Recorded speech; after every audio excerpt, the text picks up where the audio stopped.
감사합니다. 우리 모든 성도님들이 함께 기도해 주신 덕분에 여름 휴가를 잘 다녀올 수 있었습니다. 제가 이번 휴가 기간 중에 평상시에 궁금했지만 가볼 수 없었던 한 미국 교회를 방문했습니다. 이 교회는 수만 명이 모이는 교회입니다. 그리고 각 시리마다 지교회를 세우고 그 지교회를 통해서 예배를 확장해 나가고 있는 그런 교회입니다. 예배를 드리는데 예배가 너무 잘 구성이 되어 있었습니다. 아주 처음 시작부터 마치기까지 찬양과 영상과 설교가 마치 물 흐르듯 자연스럽게 이렇게 진행이 된 것을 보았습니다. 또한 목사님들의 메시지는 저로 하여금 많은 것들을 생각하게 하였습니다. 이 교회에 예배에 많은 사람들이 좀 편안함을 느끼고 깊은 혹은 깊이 빠져들 수도 있겠다 이런 생각을 이렇게 가져보기도 했습니다. 물론 부정적인 부분도 있었지만 제가 처음부터 비판하고자 하는 마음으로 예배를 참석한 것이 아니라 그 안에 가서 하나님 앞에 예배를 온전히 드리고자 하는 마음이 있었기 때문에 큰 문제가 없이 좋은 점들만 이렇게 보였던 것 같습니다. 정말 중요한 것은 그날 그 목사님의 말씀을 통해서 제가 그동안 가지고 있었던 많은 생각들을 정리할 수 있는 기회가 되었습니다. 그날 지교회 담당 목사님은 성찬을 인도하셨고 또 예배 설교는 담임 목사님이 준비하셨습니다. 주제는 같았습니다. 우리가 세상에 나아갔을 때 어떻게 할 것인가? 무엇을 준비해야 하는가? 우리가 인생을 살아가는데 어떻게 살아가야 할 것인가? 우리의 지금 새로운 출발선상에서 무엇을 해야 하는가? 이런 주제를 가지고 말씀을 전해 주셨습니다. 우리가 그리스도인으로 살아간다는 것은 늘 영적 싸움을 한다는 것과 마찬가지입니다. 영적 싸움은 내 자신과의 싸움도 있겠지만 세상과의 싸움, 하나님을 알지 못하는 사람들과의 싸움, 하나님을 대적하는 사람들과의 싸움을 어떻게 싸워 나가야 할 것인가?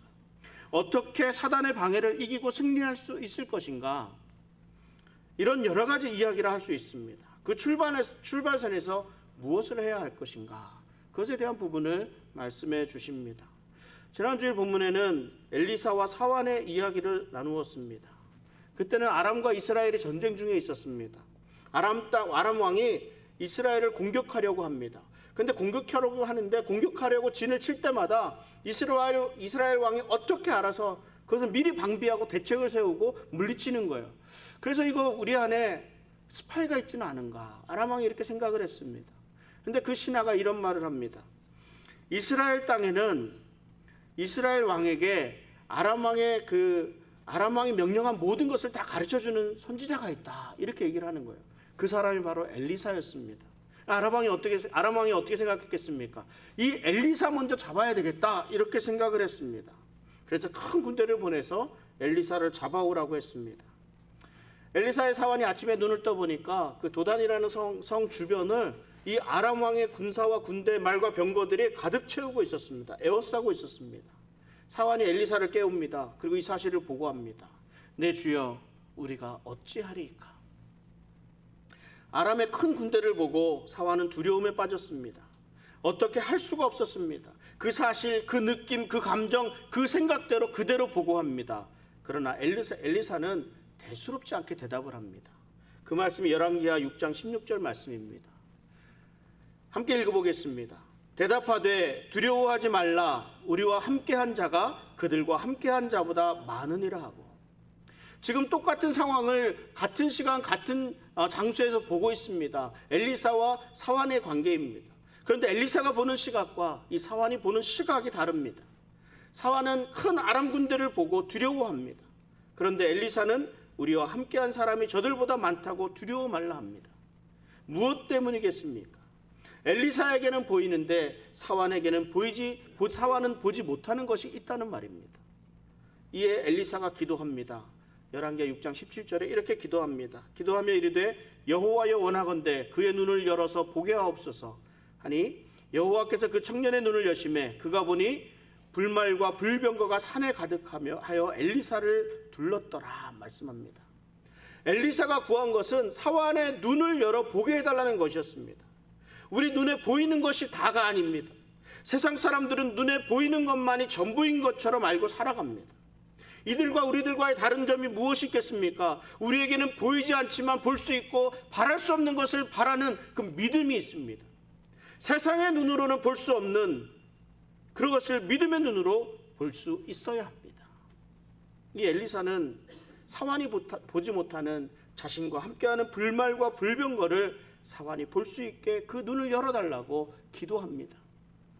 제가 이해를 돕기 위해서 약간의 배경 설명을 추가해서 말씀을 드렸습니다만 그 목사님의 설교는 믿음의 눈으로 볼 수 있어야 된다는 강력한 메시지를 갖고 있었습니다. God has a solution, but you miss it. 무슨 말입니까? 하나님은 해결책을 가지고 계시는데 당신이 그것을 놓치고 있다는 말입니다. 당신은 하나님이 보여주기 원하시는 많은 것들을 놓치고 있다고 말씀합니다. 이런 메시지가 제 마음을 움직이기에 충분했었습니다. 하나님이 제 삶을 통해서 보여주기 원하시는 것이 무엇일까? 하나님이 우리 교회를 통해 교회에게 보여주기 원하시는 것이 무엇일까? 이렇게 생각하면서 큰 도전을 받는 귀한 주일을 지나갔습니다. 지금 이스라엘은 새로운 땅 가나안 땅을 향해서 첫 발을 내딛는 순간입니다. 가나안 땅을 향해 이제 준비 땅하고 가기만을 기다리고 있습니다. 정렬해 있습니다.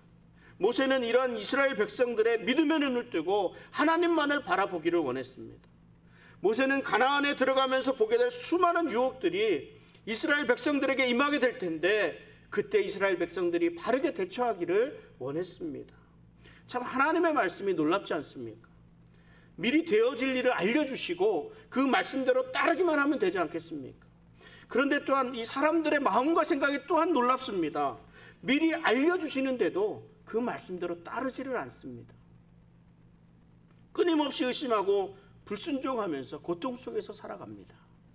그러나 지혜로운 사람은 하나님의 말씀에 순종하고 믿음의 눈으로 세상을 바라보고 하나님이 예비해 주신 해결책을 믿음으로 형통하게 살아가는 줄 믿습니다.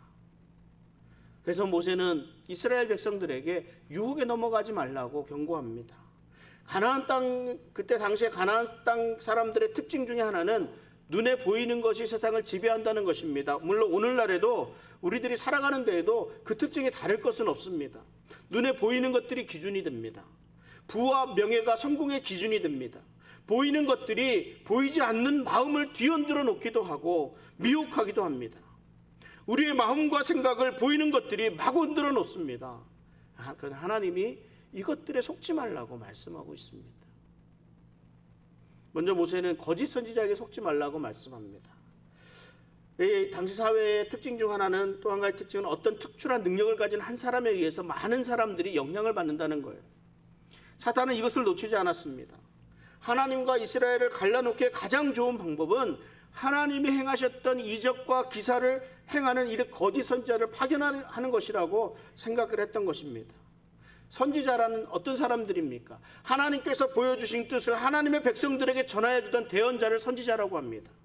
그런데 거짓 선지자라고 하는 것은 하나님으로부터 계시를 받지 않고도 자기 생각, 자기 뜻, 자기의 유익에 맞추어서 예언을 하는 사람이라는 뜻입니다. 그런데 이런 거짓 선지자들이 이적과 기사를 행한다고 말씀하고 있습니다. 이적과 기사는 무엇을 얘기합니까? 어떤 표징, 어떤 그런 사건 등으로 하나님의 능력을 나타내는 것을 보여주면서 하나님이 존재하시고 하나님의 말씀을 의심하는 사람들에게 믿음과 확신을 심어주기 위해서 베풀어진 게 이적과 기사입니다. 하나님을 믿게 하는 것이었습니다.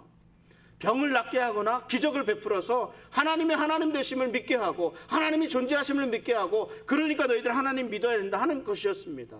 그런데 거짓 선지자들은, 여기서는 또 꿈꾸는 자들도 나옵니다. 이와 같은 일을 행한다고 말을 합니다. 출애굽할 때도 그랬습니다. 하나님이 모세를 통해서 수많은 기적들을 베풀어 주셨습니다. 그런데 애굽에 있었던 요술사들도 이것을 따라했다는 말입니다. 지팡이로 뱀을 만드니까 요술사들도 지팡이로 뱀을 만듭니다. 그 나일강이 피로 바뀌게 만드니까 요술사들도 피로 그 물을 바꾸게 변하게 하였습니다.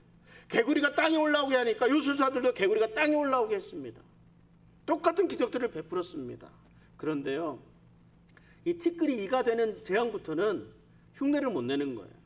물론 이 거짓 선지자들의 능력에는 한계가 있습니다. 그럼에도 불구하고 거짓 선지자들은 이런 능력과 이적과 기사를 행하면서 이스라엘을 유혹할 것이라 말씀하고 있습니다. 오늘날에도 마찬가지입니다. 병들었던 자가 고침을 받게 되고 하늘에서 빛이 내려오고 사람들이 막 쓰러지고 이런 기적과 이런 그 표적들을 통해서 수많은 거짓 선지자들이 사람들의 마음을 흔들어 놓고 있습니다. 왜 사람들이 이런 유혹에 쉽게 넘어가게 되는 것일까요? 거짓 선지자들이 이런 세속적인 평안과 안정과 번영을 약속하기 때문입니다. 사람들 눈에 좋아 보이는 것을 사람들은 신뢰하게 돼 있습니다. 당장 내 눈에 보이고 내가 느끼고 내가 만질 수 있는 것을 더 선호합니다. 거짓 선지자들은 신비적이고 환상적인 표적들로 무장하면서 나타납니다. 사람들이 막 마구마구 쓰러지기도 하고 묘한 분위기로 인해서 환상의 세계에 빠져들기도 합니다. 꼭 병이 나은 것처럼 느껴지기도 하고 두려움과 불안한 마음들이 평안해지기도 합니다. 거짓 선지자들은 이런 현상을 통해서 다른 신들을 우리가 쫓아서 섬기자 이렇게 유혹합니다. 하나님이 아닌 우상을, 하나님의 말씀이 아닌 신비적인 현상들, 이 사건들을 믿도록 유도합니다. 이들이 꿰어내려 한다 이렇게 말씀합니다. 갈라디아서 2장 4절에는 이렇게 말씀합니다. 이는 가만히 들어온 거짓 형제들 때문이라. 그들이 가만히 들어온 것은 그리스도 예수 안에서 우리가 가진 자유를 엿보고 우리를 종으로 삼고자 함이로되. 베드로후서 2장 1절에는 또 이렇게 말씀합니다. 그러나 백성 가운데 또한 거짓 선지자들이 일어났나니 이와 같이 너희 중에도 거짓 선생들이 있으리라. 그들은 멸망하게 할 이단을 가만히 끌어들여 자기들을 사신 주를 부인하고 임박한 멸망을 스스로 취하는 자들이라. 모세의 때에나 우리가 예수님이 오신 이후에 초대교회를 이루어갈 때에나 오늘날에나 이 거짓 선지자와 거짓 선생들은 사람들을 유혹하고 하나님을 대적하고 예수님을 부인하도록 만들어가고 있다는 말입니다. 우리가 신앙생활을 하는 목적이 있지 않습니까? 여러분들이 왜 예수님을 믿게 되었습니까? 여러분들이 무엇을 위해서 지금 삶을 살아가고 있습니까? 우리가 어린 신앙을 가지고 있을 때에는 우리들 눈에 좋은 것을 위해서 신앙생활을 할 수밖에 없습니다. 무엇 때문입니까? 내가 좀 더 건강하게 살았으면 좋겠고, 내가 좀 더 부하게 살았으면 좋겠고, 내가 좀 더 좋은 직장을 가지고 좋은 집에서 좋은 차 타고 다니며 흔히 말하는 세상의 성공의 기준이 되는 그런 삶을 살기 위해서 우리가 신앙생활을 한다고 할 수 있습니다. 복받기 위해서 신앙생활을 합니다. 그런데요, 우리의 신앙이 자라가면 자라갈수록 우리는 예수님을 더 닮아가게 됩니다. 그럼 예수님을 닮아간다는 것은 내 안에 있는 나는 죽어가고 내 안에 있는 우리 주 예수 그리스도가 살아있는 삶을 살아간다는 것을 의미합니다. 그러니까 내 삶은 내가 주장하는 것이 아니라 내 안에 계신 성령님께서 주장하십니다. 그 인도하심에 따르게 됩니다. 그 결과 내 만족을 위한 신앙생활이 아니라 하나님의 뜻을 이루는 하나님의 말씀에 순종하는 삶을 살아가게 되는 것입니다. 우리 사랑하는 우리 벨리장 한인 장로교회 모든 성도님들이 예수님을 닮아서 성숙한 그리스도인 장성한 분량까지 자라가기를 주님의 이름으로 축원합니다. 지금 이스라엘 백성들은 이제 가나안 땅에 첫 발을 내딛는 시작하는 단계입니다. 하나님을 알아가는 단계입니다. 그러니까 눈에 보이는 것이 더 좋아 보일 수밖에 없는 단계입니다. 그래서 모세가 경계합니다. 거짓 선지자나 꿈꾸는 자들, 허황된 것을 묵시하고 허황된 것을 가지고 나오는 사람들을 경계합니다. 그러면서 해결책을 제시하는데요, 이게 오늘 본문 13장 5절 말씀입니다. 제가 다시 한번 읽어보겠습니다. 그런 선지자나 꿈꾸는 자는 죽이라. 이는 그가 너희에게 너희를 애굽 땅에서 인도하여 내시며 종되었던 집에서 속량하신 너희의 하나님 여호와를 배반하게 하려 하며 너희의 하나님 여호와께서 네게 행하라 명령하신 도에서 너를 꿰어내려고 말하였음이라. 너는 이같이 하여 너희 중에서 악을 제할지니라. 이 모세는요, 거짓 선지자나 꿈꾸는 자들을 아예 죽여버리라고 합니다. 이게 얼마나 무서운 처방인지 모릅니다. 이것은 그만큼 우리의 마음과 우리의 생각에 영향을 줄 수 있는 이 악을 철저하게 제하여 버려야 한다는 것을 말씀하고 있습니다. 그런데 이 말씀 가운데 우리가 한 가지 더 생각할 것이 있습니다. 하나님이 악을 무엇이라고 정의하고 있는가 하는 거예요. 뭐 도둑질하고 뭐 잘못하고 이런 것을 말씀하지 않고 하나님은 하나님을 배반하는 것이 악이라고 지금 말씀하고 있습니다. 하나님의 말씀, 하나님이 명령하신 말씀에 불순종하는 것이 지금 악이라고 말씀하고 있습니다. 오늘날 우리들 마음과 생각을 지배하고 있는 것이 무엇입니까? 우리들의 생각에 큰 영향을 주고 있는 것들이 무엇이 있습니까? 제가 지극히 경계하고 있는 것이 유튜브입니다. 유튜브. 저도 유튜브 참 많이 봅니다. 유튜브에는 우리 삶에 유익한 내용들을 많이 소개하고 있습니다. 그래서 정말 필요할 때 무엇을 하고자 할 때 유튜브 찾아보면 다 나와요. 요리할 때도 그렇고 차를 고칠 때도 그렇고 여행 갈 때도 그렇고 다 나와요. 얼마나 좋은지 모릅니다. 그런데 이곳에는 알고리즘이라는 것이 있어요. 알고리즘을 사용해서 내가 관심을 가지고 있는 부분을 다 미리 잘 찾아서 보여줍니다. 그러니까 더 많은 정보를 잘 볼 수가 있습니다. 그런데 이것이 굉장히 유익한데요. 또 한편으로는 잘못 생각하는 잘못된 것이 있다면 계속 잘못하도록 잘못된 생각이 바뀌도록 계속 추천한다는 거예요. 정말 심각합니다. 내가 좋아하는 것을 따라해서 추천해 주다 보니까 사람이 편견을 가지게 됩니다. 편견이라는 걸 가지게 돼요. 지금 세상이 모두 이렇다라고 생각을 합니다. 내가 이거를 좋아하면 세상의 모든 사람들이 다 이거를 좋아하는 것처럼 느끼게 만들어요. 제가 요즘 메이저리그 야구에 김하성 선수에 이렇게 푹 빠져 있습니다. 매일매일 같이 김하성 선수가 안타든 쳤으면 좋겠다 이러면서 빠져 있어요. 이렇게 제가 빠져 있으니까 그랬더니 제 유튜브 홈페이지에는요 온통 다 김하성 선수 얘기예요. 메이저리그 얘기뿐이에요. 그럼 제가 무엇을 생각하고 있겠습니까? 세상 사람이 다 김하성 선수를 너무 좋아하고 너무 사랑하고 이거에 대한 뉴스가 가득하구나 이렇게 생각한다니까요. 보세요. 지금 내가 김하성 선수가 누군지 모르시는 분들 여기 다 많이 계시잖아요. 많이 계시잖아요. 이것이 패단이에요. 패단. 내 눈에 보이는 것이 다라고 생각해서는 안 된다는 말입니다. 제가 유튜브를 하지도 말고 보지도 말라 이렇게 말씀드리는 것이 아닙니다. 잘 분별할 수 있어야 합니다. 어떻게 분별합니까? 우리들의 삶의 그런 기준과 가치를 어떻게 분별하면서 어떻게 살아가야 하겠느냐는 거예요. 하나님의 말씀이 기준이 되어야 됩니다. 하나님의 말씀이 중심이 되어야 됩니다. 하나님의 말씀을 중심으로 살아가야 합니다. 하나님의 말씀을 기준으로 참과 거짓을 분별할 수 있어야 합니다. 우리 인생에 유익한 것과 유익하지 못한 것을 그 기준을 하나님의 말씀으로 삼아야 합니다. 세상의 기준이 아니라는 말입니다. 거짓 선지자들은 이적과 기사와 신비로운 체험들을 통해서 자연스럽게 우리 삶을 유혹해 들어옵니다. 눈에 좋아 보이고 내 가려운 곳을 긁어주는 것만 같습니다. 시원합니다. 그런데 결국은 이것으로 인해서 우리가 하나님에게로부터 멀어지게 되면 이것은 결국은 망하는 길로 인도하는 거예요. 여러분 마약 안 좋은 거 다 알지 않습니까? 마약 안 좋잖아요. 그런데 왜 사람들이 마약을 합니까? 사람들이 느끼기에 좋거든요. 경험한 사람들은 그걸 압니다. 제가 마약을 한 번도 경험해보지 못해서 그 기분이 어떤 건지는 모르지만 간접 경험을 합니다. 제가 좀 어렸을 때 오래전 음악을 하는 친구가 있었어요. 기타를 치는 친구였는데 이 친구가 대마초를 한 경험을 이야기한 적이 있습니다. 이게 대마초를 하게 되면 그 감각신경이 발달한대요. 극도로 발달을 한답니다.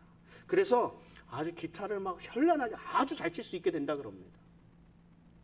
그리고 음악적인 감성이 막 올라가서 새로운 곡도 잘 써진다고 그런 얘기를 한 적이 있었습니다. 만족감을 준다고 합니다. 그래서 하지 말라고 해도 대마초를 하게 되는 것입니다. 언젠가 제가 본드 한 사람에 대해서도 얘기를 한 것 같은데요. 저는 본드 경험해보지 못했지만 전에 우리 한국에서 그 아랫집에 살던 우리 청년이 본드를 흡입하던 사람이 있었어요. 그 사람이 그런 얘기를 해요. 자기가 본드를 마시고 나면 슈퍼맨이 된다고 합니다. 슈퍼맨. 그래서 자기가 바늘을 들고 있는데 막 큰 보검을 들고 있는 것 같이 착각을 한답니다. 그래서 보검을 막 휘두르고 있는 거예요. 지금 상상 속에는 막 보검을 막 휘두르서 적과 막 싸우고 전쟁을 하고 있습니다. 근데 실제적으로 보면 어때요? 바늘 갖고 이렇게 흔들고 있는 거예요. 바늘 갖고. 내 눈에 좋다고 다가 아니라는 거예요. 내가 만족한다고 결코 좋은 것이 아닙니다. 영원한 삶과 영원한 죽음, 진리와 거짓, 참과 거짓을 잘 구별할 수 있어야 합니다. 이 거짓 선지자, 거짓 선생들만이 우리들을 유혹하는 것이 아닙니다. 모세는 오늘 보면 13장 6절부터 가만히 깨어내는데 더 큰 영향을 주는 것에 대해서 그 사람들에 대해서 경계하는데요. 13장 6절에 이렇게 말씀합니다. 네 어머니의 아들, 곧 내 형제나 내 자녀나 내 품의 아내나 너와 생명을 함께하는 친구가 가만히 너를 꾀어 이르기를 너와 네 조상들이 알지 못하던 다른 신들, 우상을 섬기도록 유혹을 합니다. 사람들이 가지고 있는 본능적인 것들이 있는데요. 그 본능이 무엇이냐면 새로운 것에 대한 것들입니다. 배고프면 먹을 것을 찾고 목이 마르면 물을 찾듯이 사람들은 늘 새로운 것을 찾아 나선다고 합니다. 새로운 것에 대한 도전은 궁극적으로는 긍정적인 부분이 참 많습니다. 새로운 분야에 대한 도전이 큰 기회가 되는 것이 사실입니다. 근데 이 부정적인 측면에서 보자면 어떠한 유혹이 오면 쉽게 그것에 빠져 들어가게 되기도 합니다. 사람들에게는 한 번도 가보지 않은 곳, 한 번도 먹어보지 않은 것, 한 번도 느껴보지 않은 것들에 대한 호기심이 늘 있습니다. 이런 호기심이 신앙에 들어오게 되면 조금 위험합니다. 그런데 이런 호기심 정도로는 우리 신앙의 근본을 들썩이게 만들지는 않습니다. 흔들어 버리지는 않습니다. 그래서 그런지 성경은 이들의 유혹을 가만히 꿰어낸다라는 그런 표현을 사용합니다. 사도 바울은 가만히 들어온 거짓 선생들에 대해 경계합니다. 이 가만히 꿰는다는 것이 무엇일까요? 편하지 않게, 드러나지 않게, 갑작스럽거나 놀라지 않게 유혹이 들어온다는 말입니다. 그런데 이런 유혹은 특별히 가까운 사람들에게 이런 일이 생기게 됩니다. 배우자나 자녀나 혹은 가까운 친지들일 경우가 그렇습니다. 왜 그래요? 이들은 일상적으로 생활이 아주 가깝게 지나다 보니까 뭔가 특별한 일이 없거든요. 또 나랑 가까운 사람이 나를 나쁜 곳으로 인도할까? 뭐 이런 생각이 또 들기도 합니다. 그래서 그냥 어떻게 되냐면 조금씩 방향만 바꿔줄 뿐입니다. 잠깐만 들렸다 간다든지 궁금하지 않으냐며 가볍게 유혹합니다.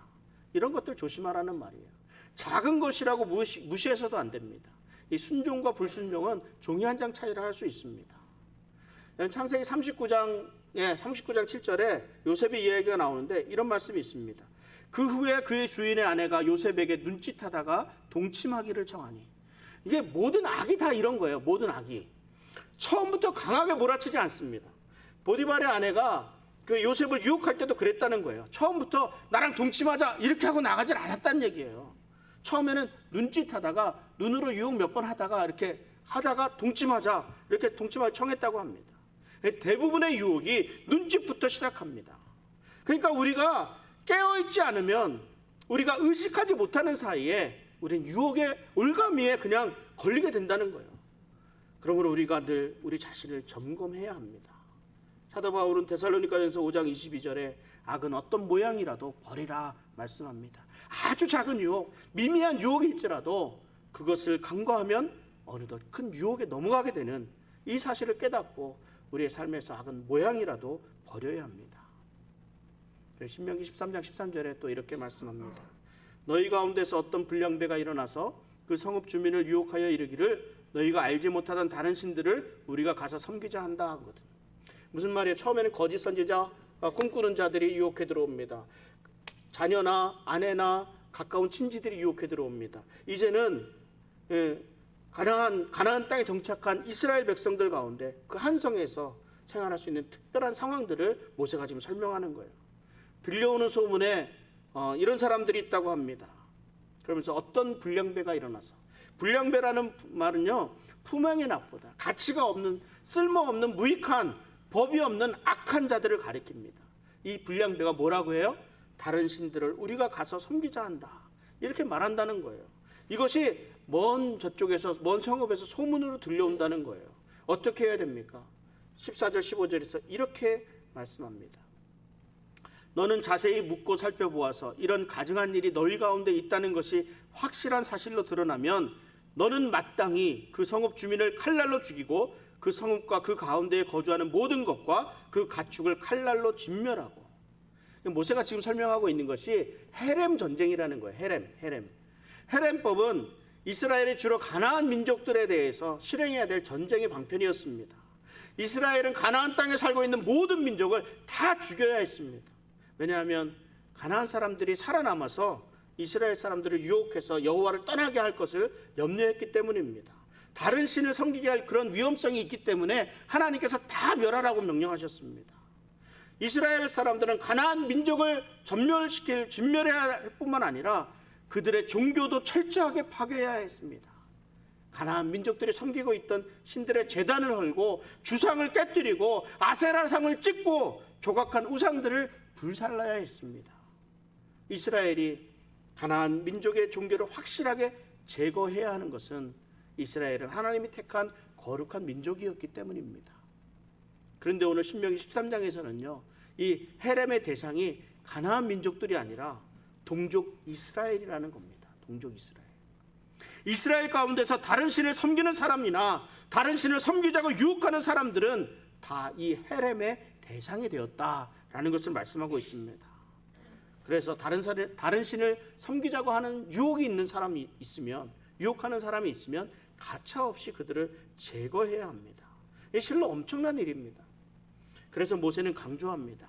함부로 그렇게 하라는 것이 아니라 자세히 묻고 살펴보라 합니다. 너는 찾고 조사하고 철저하게 물어야 한다고 말씀하고 있습니다. 왜냐하면 이것이 들려오는 소문이기 때문입니다. 그러나 사실이라면 칼로 진멸하고 불로 태워야 한다고 말씀합니다. 말씀을 정리합니다.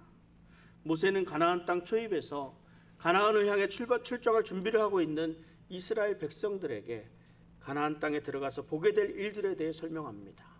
그것은 우리들 눈에 보이는 유혹입니다. 가까운 사람들에서 가만히 들어오는 유혹입니다. 같은 동족들을 통해서 들려오는 유혹입니다. 거짓 선지자, 꿈꾸는 자, 형제, 자매, 가까운 친지, 동족, 성읍에서의 유혹이 있을 것이라 말씀합니다. 그 유혹이 어떤 유혹입니까? 다른 신을 따르자는 유혹입니다. 하나님은 식상하니까 새로운 신을 섬기자는 유혹입니다. 하나님은 보이지 않으니까 내 눈에 좋아 보이는 그런 다른 신들을 따라가자, 이 말입니다. 하나님보다 더 사랑하는 것, 새로운 것을 따르자고 유혹하는 이 유혹입니다. 이에 모세는 거짓 선지자, 꿈꾸는 자들, 그들처럼 허황된 말로 이적과 기사로 유혹해 들어오는 이들을 단호하게 죽이라고 명령합니다. 비록 가까운 형제, 자매나 친지들일지라도 악을 제거할 것을 명령합니다. 같은 동족일지라도 진멸할 것을 명령합니다. 우리들 신앙생활은 잘 닦여진 도로처럼 아무런 방해나 고통이 없이 그냥 쭉 천국까지 갈 수 있는 이런 순조로운 길이 아닙니다. 우리들 신앙생활에는요, 고난이 있고 핍박이 따릅니다. 온갖 유혹의 돌뿌리들과 함정들이 곳곳에 도사리고 있습니다. 그래서 바울은 디모데에게 이런 권면을 합니다. 디모데후서 3장 12절에 무릇 그리스도 예수 안에서 경건하게 살고자 하는 자는 박해를 받으리라. 신앙생활에는 늘 고난과 박해가 따르게 됩니다. 어떻게 대처해야 되겠습니까? 어떻게 하면 신앙생활을 잘 할 수 있겠습니까? 어떻게 하면 영적 싸움에서 승리할 수 있겠습니까? 눈에 보이는 것을 의지하지 않고 우리의 영적인 눈, 믿음의 눈을 통해서 세상을 볼 수 있어야 합니다. 눈에 보이는 세상의 방식, 그 가치, 그 기준을 따라 움직이는 것이 아니라 하나님의 방법, 하나님의 말씀, 하나님의 뜻에 순종하며 살아가야 합니다. 모세는 신명기 13장 4절에 이렇게 말씀합니다. 너희는 너희 하나님 여호와를 따르며 그를 경외하며 그의 명령을 지키며 그의 목소리를 청종하며 그를 섬기며 그를 의지하며. 우리는 하나님을 향해 전력으로 달려가는 신앙의 경주자들입니다. 이 길을 방해하는 온갖 유혹과 핍박이 있습니다. 우리 주님이 사랑하는 성도님들의 영적인 눈, 믿음의 눈을 열어주시기를 간절히 원합니다. 그래서 하나님의 눈으로 세상을 보게 하시고 우리가 함께하는 불말과 불병거를 보며 흔들림 없이 두려움 없이 경주하며 하나님의 말씀에 순종하며 나아갈 수 있기를 바랍니다.